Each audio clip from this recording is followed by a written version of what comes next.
네, 여러분 안녕하세요. 문 선생입니다. 오늘 4월 28일 목요일이고요. 내일이면 이제 금요일이 되니까 좀만 힘내시고 오늘도 좋은 하루 되시길 바랍니다. 지금 미국 3대 시장 나스닥, 다우, S&P 모두 이제 많이 흔들리고 있죠. 이런 시간 속에서 빅테크 종목들이 좀 고생을 하고 있는데요. 한국인들이 가장 많이 투자하고 있는 종목들이 뭐 테슬라, 애플, 아마존, 구글 이런 종목들이 실적이 잘 나왔음에도 불구하고 최근에는 실적이 잘 나오면 주가가 평타, 안 나오면 폭락, 이런 식으로 좀 이어지고 있는 것 같습니다. 거기에다가 이제 원화 가격도 1,300원에 가는 것 아니냐라고 하면서 좀 두려워하는 경향들이 많이 있고요. 한국인들은 또 97년 외환 위기에 대한 트라우마 때문에 이 원달러 환율에 굉장히 민감하게 반응하는데 지금 어제 기준으로 1260원을 돌파하면서 코로나 당시의 위기만큼 그 위험이 고조되고 있는 상황입니다. 또한 이제 뭐 CDS 프리미엄이라고 하죠. 이제 국가 뭐 신용부도 스와프 뭐 이런 건데 그게 이제 올라가고 있다는 거고 한마디로 한국이 좀 위험해지면 그 반대급부의 보험격인 상품이 이제 가치가 올라간다 이렇게 생각하면 되고요. 미국이 또 금리 인상을 금리 인상을 할 것인데 이 부분이 증시에 악영향을 미칠 것으로 보여지고 있습니다. 그렇다면 지금 상황이 왜 이렇게 심각하게 돌아가는지에 대해서 좀 살펴보려고 하는데요. 이게 2021년 1월 28일 이후에 하루의 움직임 폭 중에 가장 큰 폭을 움직였고요. 지금 현재 코로나19 당시에 2020년 3월 23일에 1266원이라는 최저 기준, 그러니까 달러 가격이 폭등하고 원화 가격이 떨어진 그 시점 이후에 도달한 거기 때문에 얼마나 이 지금 현상이 심각한지를 아실 겁니다. 2010년 5월에 유럽 재정위기 요 당시의 수준이라는 건데요. 상당히 좀 긴박하게 돌아가고 있죠. 이 환율이라는 거는 말하자면 증시의 시금석 같은 것이라서 이 환율이 다시 올라가면 한국 증시도 올라간다라고 생각하면 됩니다. 왜냐하면은 생각해보면 한국 증시, 한국의 주식은 원화 자산으로 구성되어 있습니다. 즉 원화 가치가 떨어지면 한국 주식도 가치가 떨어지기 때문에 외국인 투자자들이 꺼려하게 됩니다. 반면에 원화가 강세로 가면 그 자체로도 상승하는 효과가 나타나기 때문에 또 한국 주식을 선호하게 됩니다. 여러분들이 미국 주식을 샀을 때 달러화 가치가 강해지면 여러분의 주식 그 자체도 뭐 1달러가 오른 효과보다도 더 크게 오르는 효과가 벌어지죠. 원화 대비 더 강해지니까요. 그런 효과라고 보시면 되겠습니다. 그러면 달러화 가치가 왜 이렇게 강하냐를 좀 둘러볼 텐데요. 결론부터 말씀드리면 우크라이나 전쟁으로 인한 유로화 약세, 그리고 일본의 경기 침체로 인해서 엔화 약세, 그리고 중국의 코로나 셧다운으로 인한 위안화 약세, 이 세 가지가 겹쳐지면서 원화 역시 약세를 보일 수밖에 없고 반면에 세계에서 유일하게 달러 가치만 상승하는 현상이 나타나고 있는 게 오늘의 현상입니다.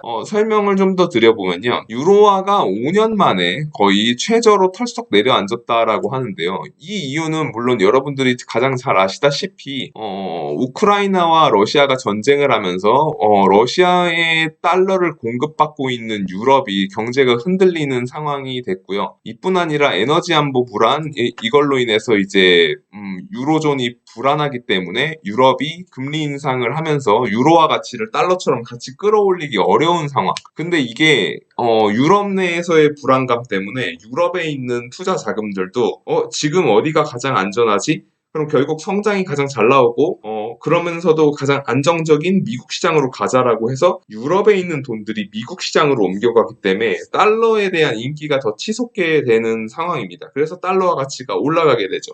거기에 경제의 중요한 한 축인 일본, 나쁜 엔저 알면서도 멈출 수 없는 일본은행 돈 풀기 계속한다. 이게 이제 일본 같은 경우는 지금 세계에서 달러와 엔화 이 두 가지가 큰 엔진으로 함께 돌아갑니다. 보조적으로 돌아가고 있는데 이 미국 달러와 엔화 가치가 함께 움직이는 현상이 많거든요. 왜냐하면 투자 자금들이 포트폴리오를 짤 때 안정성을 추구할 거야라고 하면 달러도 사놓고 엔화도 사놓고 이렇게 플레이를 하거든요. 그런데 이 상황에서 지금 달러는 금리를 올리니까 그 돈의 가치가 올라가고 있습니다. 근데 반면에 일본은행은 경기가 침체이기 때문에 가격을 금리를 올릴 수 없기 때문에 엔화 가치 자체가 올라가지 못합니다. 그래서 항상 이 둘이 함께 보조를 맞추면서 가줘야지 세계 경제가 흘러가는데 지장이 없는데, 지금 미국 같은 경우는 인플레이션이 심각하기 때문에 금리를 올릴 수밖에 없는 상황이고, 일본은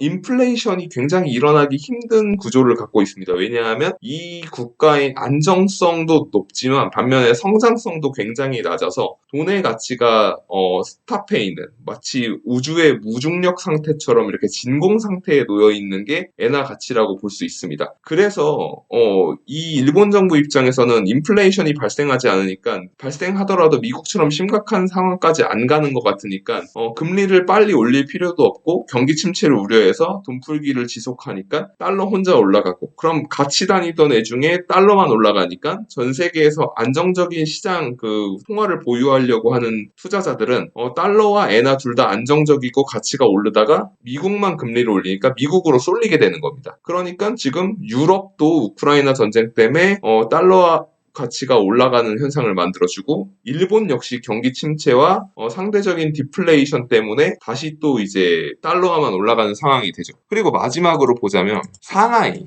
지금 셧다운하고 있죠. 근데 이뿐 아니라 베이징도 셧다운을 한다고 합니다. 하루 만에 확진자가 3배 증가했다고 해요. 그러니까 이러한 상황 속에서 결국에는 중국 정부는 그 경기를 부양하고 좀 부도를 막기 위해서는 완화적인 통화 정책, 즉 돈을 푸는 정책으로 갈 수밖에 없고, 돈을 풀면 돈이 흔해지기 때문에 돈의 가치가 하락하는 현상이 나타나서 위안화 가치는 떨어지게 되죠. 그러면 유로화, 엔화, 위안화 세 개가 달러 대비 더 하락하게 되니까 달러 혼자 스카이로켓처럼 올라가게 되는 겁니다. 그런데 중요한 건 며칠 전 영상에서도 말씀을 드렸었는데, 이 중국과 한국의 경제는 굉장히 밀접해 있습니다. 한국이 수출하는 중간재로 중국이 조립하고 부품을 만들어서 가공해서 수출하는 경제를 중국이 갖고 있는데, 서로 교역국인 상태입니다.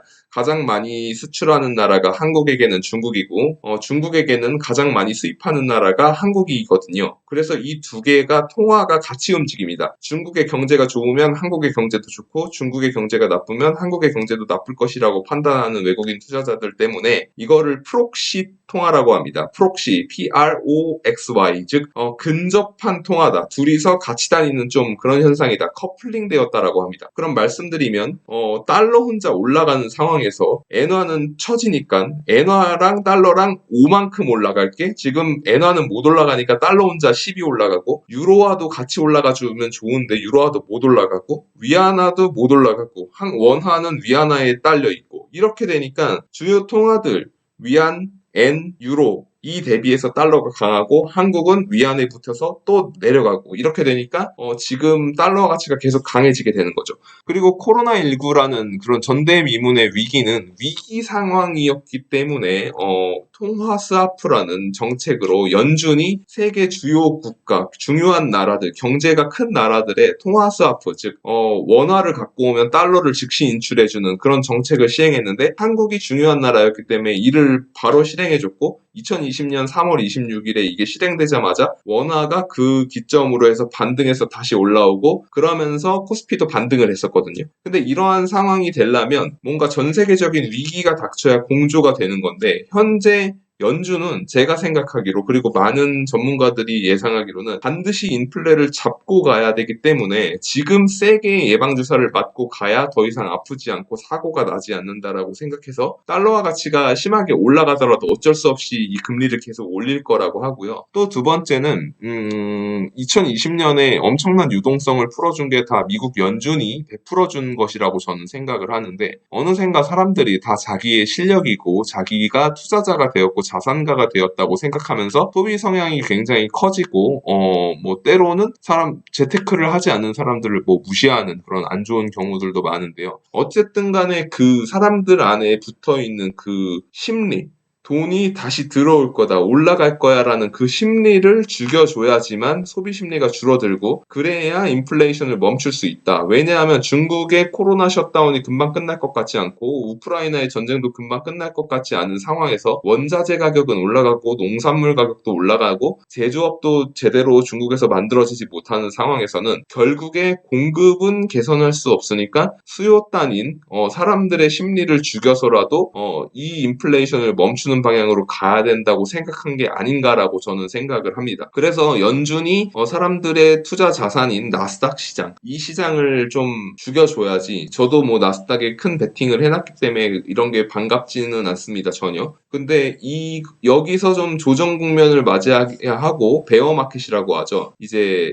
좀 곰이 나타났다, 불안해졌다, 이런 상황을 만들어서 투자 심리를 좀 낮추고 그리고 나중에 인플레이션 죽고 나면 다시 투자 심리를 살려줄게, 그때 가서 완화시켜줄게, 이런 정책으로 가지 않을까 라고 생각을 합니다. 그래서 이 환율이 반등하는 시점, 그거는 신흥국에 다시 돈이 돌아간다는 이야기가 되고, 신흥국에 돈이 돌아간다는 이야기는 어느 정도 세계 경제의 위험 요소가 완화되고 제거되었다라고 생각할 수 있는 시점이기 때문에 환율이 안정된 시점, 1260원 밑으로 다시 내려가면서 1100원대를 향해 가는 시점이 우리가 추격을 해서 매수할 수 있는 그런 타이밍 아닌가 생각을 하고요. 지금 같은 때에 뭐 물론 공포에 살아라는 격언이 있지만 지금은 섣불리 그렇게 사기보다는 더 많은 기업 공부를 하고 환율의 반등을 지켜보면서 그 반등하는 타이밍에 들어가는 게 좀 더 낫지 않을까, 그렇게 생각을 합니다. 5월 초에 미국 연준의 그런 이사들이 모여서 논의하는 FOMC가 공개될 예정인데요. 이 공개가 되는 무렵이 거의 어린이날 즈음인데 이때를 기점으로 시장의 향방이 다시 정해지지 않을까 생각을 하고요. 뭐 사실 뭐 정치인이 하신 유명한 격언대로 인생의 좋은 경험이라고 생각해야지 별 수가 없습니다. 그렇게 생각을 해서 아무튼 좀 마음을 내려놓으시고 날씨를 즐기시면서 오늘 하루도 좋은 하루 되시길 바라고 영상 도움 되셨다면 좋아요와 구독하기를 부탁드리겠습니다. 고맙습니다.